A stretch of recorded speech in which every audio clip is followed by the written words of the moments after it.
Welcome to your weekly market update where we talk about everything mortgage and real estate related. We have some great information to talk about as always, so let's jump right in it. First off, CoreLogic reported that home prices rose 0.3% in September and are now up 4.5% year over year. The September readings is another new all-time high in home prices, which CoreLogic has continued to set each month since May. CoreLogic forecasts that home prices will rise again by 0.1% in October and rise by 2.6% over the next 12 months. Based on the gains seen in the 9 months of the year, the CoreLogic report is on pace for roughly 8% appreciation in 2023. Now, Black Knight reported that home prices rose 0.4% in September and 4.3% year over year. This is the 5th consecutive record high in home prices, which are now almost 3% above the 2022 peak. Based on the gains we've seen through the first 9 months of 2023, Black Knight appreciation is on pace for 7% full year appreciation.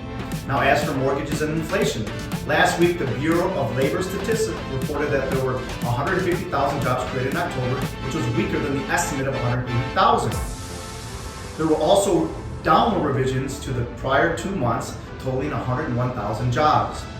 August was revised lower by 62,000 from 227,000 to 165,000, making that report much weaker. Additionally, September was revised lower by 39,000 from the blockbuster 336 to 297,000. The unemployment rate risen to 0.5% from its low of 3.4% low in April to 3.9%. Looking back historically, this is a very telling leading indicator of a recession.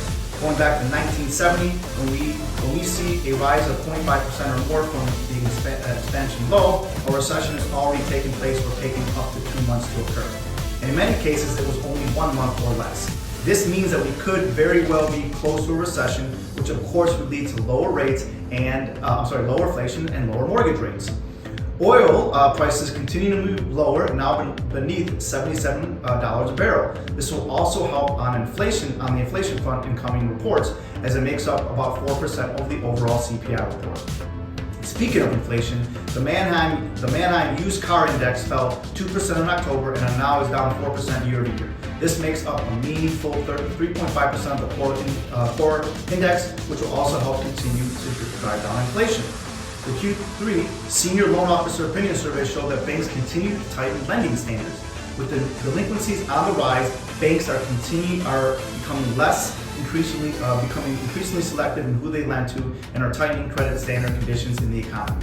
A net balance of 34% of banks tightened credit standards for large and medium-sized firms. The bottom line here is that credit is the lifeblood of the economy, and with its slowing, it will have a drag on the economy. ZipRecruiter said that their revenue is down 31% year over year, reflective of the weakness in the labor market. The CEO said that the Fed's rapid pace of rate hikes have increased borrowing costs for businesses and is leading to them taking a much more cautious approach to hiring. There are lower job openings and less hiring. We also explained that it's taking longer for individuals to find work, as evidenced by continuing claims, and those currently employed are changing jobs less frequently. This is due to less demand and competition from other businesses trying to steal them away, and as a result, the quit rate has returned to pre-COVID levels. The MBA has released their mortgage application data for last week, showing interest rates declined 7.9% to 7.6% and are now 0.5% higher than they were last year. The drop in rates spurred some more activity, with purchases rising 3% during the week, but they are also still down 20% year over year. Refinances rose 2% and are down 7% year over year. Buy now, refinance later. If rates drop down to 6%, we could see an additional 2 million home buyers hit the market, which could cause a bidding war like we saw in 2021. Thank you so much for watching. It's a lot of information, but hopefully you get some great value out of this, and we'll talk to you next week. Bye.